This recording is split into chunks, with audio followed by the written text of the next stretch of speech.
तो अब हम करेंगे question number 26। Show that the semi vertical angle of right circular cone of given surface area and maximum volume is this.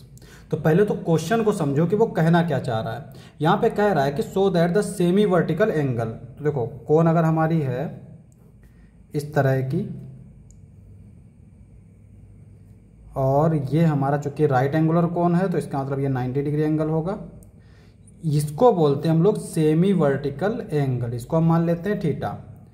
तो यहाँ पे कह रहा है so that the semi vertical angle of right circular cone of given surface area. Given surface area यानी इसमें S जो है सरफेस एरिया ये कांस्टेंट रहेगा। जो चीज़ दे रखी होती है वो हमारी कांस्टेंट हो जाती है।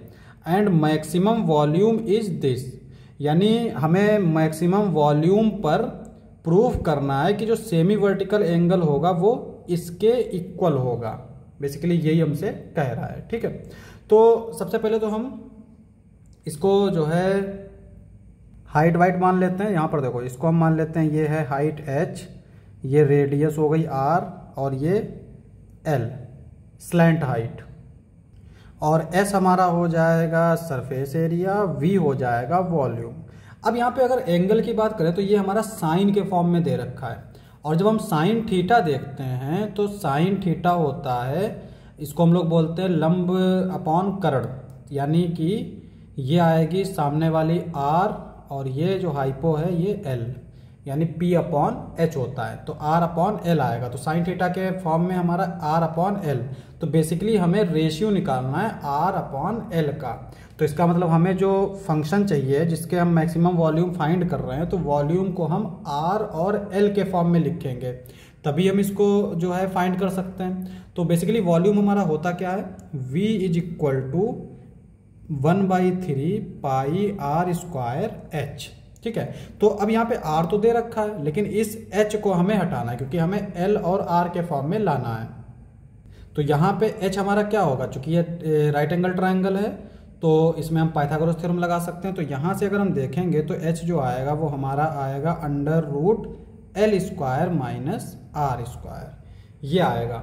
अब v हमारा जो है वो दो वेरिएबल में आ गया, एक तो r और दूसरा l, लेकिन जब भी डिफरेंशियल करना होता है तो हमें एक ही वेरिएबल में चाहिए होता है। तो हम क्या करेंगे, यहाँ पे फिर हम इसका इस्तेमाल करेंगे सरफेस एरिया का। सरफेस एरिया क्या होता है, s is equal to 2 pi, basically 2 नहीं होगा 1 होगा, पाई r स्क्वायर, क्योंकि एक ही सर्कल है नीचे, plus curved surface area pi r l।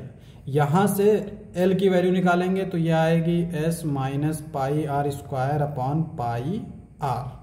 तो l ये आ गया, इस l को उठा के हम यहाँ रख देंगे, तो this implies 1/3 pi r square under root s minus pi r square upon pi r minus r square, और इसका हमारा ये आ जाएगा स्क्वायर।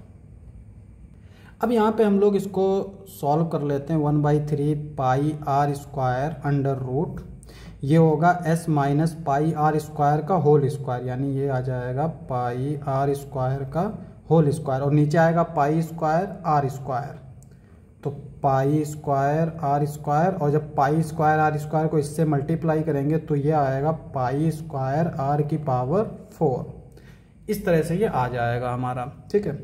अब यहाँ पे इसको ऐसे ही लिख लेते हैं जो बाहर दे रखा है, और अंडर रूट इसका स्क्वायर खोल देते हैं, तो ये हो जाएगा s square plus pi square r की पावर 4, और फिर माइनस 2ab यानी 2s pi r square minus pi square r की power 4 upon pi square r square. ये चीज़ प्लस की ये माइनस की कैंसिल आउट, क्या बचेगा, ये हमारा जो आ जाएगा 1/3 पाई r स्क्वायर, नीचे इसके ऊपर स्क्वायर इसके ऊपर स्क्वायर, और बाहर पूरा स्क्वायर रूट, तो ये बाहर आएगा तो पाई r आएगा, अंडर रूट में क्या बचेगा s square minus 2s pi r square, ये बचेगा। अब यहाँ पे पाई से पाई कैंसिल, r से r कैंसिल, तो बेसिकली जो v है वो हमारा आ जाएगा 1/3 r under root s square minus 2s pi r square. तो v हमारा इस तरह से आ गया। अब हमें मैक्सिमम और मिनिमम अगर निकालना है तो इसका डिफरेंशियल करना पड़ेगा, लेकिन अंडर रूट वाला जो होता है ना उसमें डिफरेंशियल करना थोड़ा सा मुश्किल होता है। तो हम क्या करेंगे, इसका स्क्वायर ले लेंगे। तो यह आ जाएगा v square is equal to 1/9 r square, under root हट जाएगा तो इधर बचेगा s square minus 2s pi r square. ठीक है, यह आ जाएगा और इसको हम जो है अंदर मल्टीप्लाई कर देंगे तो ये आ जाएगा s square r square minus 2s pi r square ये है, आर स्क्वायर ये है, तो r की पावर 4। अब हम क्या करते हैं, इस v स्क्वायर को मान लेते हैं z। अब देखो, अगर z जो है हमारा मैक्सिमम होगा अगर v स्क्वायर मैक्सिमम है, maximum if v square is maximum, यहाँ पे z नहीं v रहेगा। v जो है यानी ये हमारा मैक्सिमम होगा अगर v स्क्वायर मैक्सिमम है। तो इसका मतलब हमने v स्क्वायर को z मानना है, तो अगर z मैक्सिमम है तो v भी मैक्सिमम होगा। तो मैक्सिमम के लिए हम क्या करेंगे, इसका डेरिवेटिव फाइंड करेंगे, dz अपॉन dr, ये आएगा 1/9 एस स्क्वायर, आर स्क्वायर का डिफरेंशियल करेंगे तो 2r माइनस इसका डिफरेंशियल करेंगे 4 2 8 s पाई r क्यूब। अब हमें क्रिटिकल पॉइंट के लिए क्या करना पड़ता है, dz अपॉन dr को इक्वल टू 0 रखना पड़ेगा फॉर क्रिटिकल पॉइंट और turning point. dz upon dr हमारा क्या होगा, 0 के इक्वल, और ये हमारा क्या दे रखा है 1/9 2s square r minus 8s pi r cube is equal to 0। S r common ले लेते हैं और 2 भी कॉमन ले लेते हैं, तो 2sr हमारा कॉमन आ जाएगा, तो यहाँ बचेगा हमारा s माइनस यहाँ पे क्या बचेगा, 2 गया तो 4 बचा, s गया, पाई बचा और साथ में r स्क्वायर ये बचेगा। अब यहाँ पे या तो ये 0 होगा या ये 0 होगा या दोनों 0 होंगे। देखो अगर हम इसको 0 रखते हैं तो इसमें s into r is equal to 0 होगा, ना s 0 हो सकता है ना r 0 हो सकता है, क्योंकि अगर s 0 हुआ, सरफेस एरिया 0 हुआ तो कोन खत्म हो जाएगा, क्योंकि कोन है तो सरफेस एरिया होगा। अगर r 0 हो गया तो इसका मतलब रेडियस खत्म हो जाएगी, तब भी कोन पॉसिबल नहीं, तो इसका मतलब ये तो 0 हो नहीं सकता। This implies that s is equal to 4 pi r square. इसका मतलब हमें यहाँ से ये मिल गया। अब हम लोग सेकेंड डेरिवेटिव फाइंड कर लेते हैं, तो D square Z upon D R square, ये क्या आएगा हमारा 1/9 ऐसे ही रहेगा, 2s स्क्वायर माइनस 3 8 जा 24 s पाई आर स्क्वायर।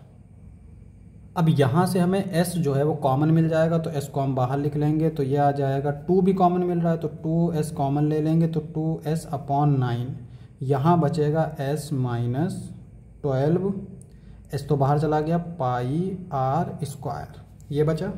s की वैल्यू रख दो, s की वैल्यू हमारी दे रखी है, तो ये आ जाएगा 4 पाई आर स्क्वायर अपॉन 9, यहाँ आएगा 4 पाई आर स्क्वायर माइनस यहाँ आएगा 12 पाई आर स्क्वायर। अब देखो ये तो हमेशा पॉजिटिव रहेगा और ये वाला टर्म क्या हो जाएगा, क्योंकि यहाँ पे 4 पाई आर स्क्वायर है, ये माइनस का 12 पाई आर स्क्वायर है, 12 में से 4 जाएगा 8 बचेगा, वो भी माइनस का, तो इसका मतलब ये है निगेटिव, और प्लस माइनस क्या होता है माइनस, यानी ओवरऑल हमारा निगेटिव आएगा। तो this implies that D square Z upon D R square ये होगा लेस देन 0। इसका मतलब क्या होगा, इसका मतलब होगा इस पॉइंट पे मैक्सिमम होगा। तो यहाँ पे हम लोग लिख भी लेंगे volume is maximum for s is equal to 4 pi r square. इसके लिए जो है ये मैक्सिमम होगा।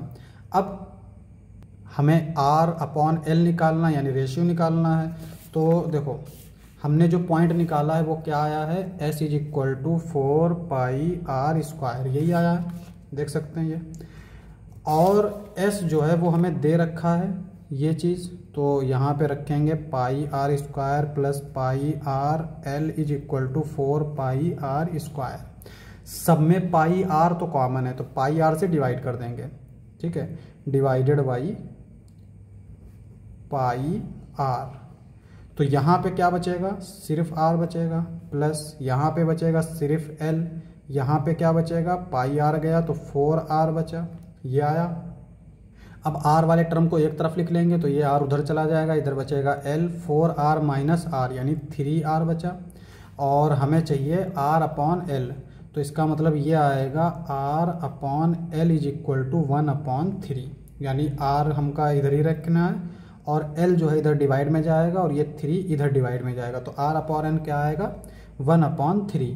और r अपॉन l क्या दे रखा है, साइन थीटा, तो ये इम्प्लाई करेगा sine theta is equal to 1/3, ये इम्प्लाई करेगा theta is equal to sine inverse 1/3, और यही हमें प्रूफ करना था, तो हमने ये प्रूफ कर लिया। यहाँ पे लिख देंगे हेंस प्रूव्ड, यही हमारा आंसर हो जाएगा।